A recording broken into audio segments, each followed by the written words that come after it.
বর্তমান সরকারের প্রতি সৌদি আরব, চীন, ভারত, পাকিস্তান ও যুক্তরাষ্ট্রসহ বিভিন্ন দেশের বিপুল আস্থা রয়েছে বলে জানিয়েছেন পররাষ্ট্রমন্ত্রী ডক্টর খলিলুর রহমান।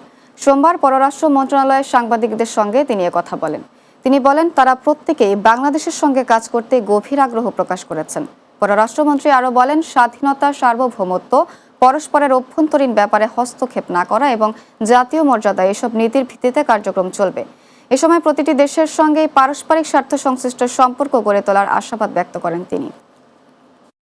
এই সরকারের প্রতি তাদের বিপুল আস্থা এবং আমাদের সঙ্গে ঘনিষ্ঠভাবে কাজ করবার তাদের যে একটা প্রবল ইচ্ছা, সেটা আমরা দেখেছি।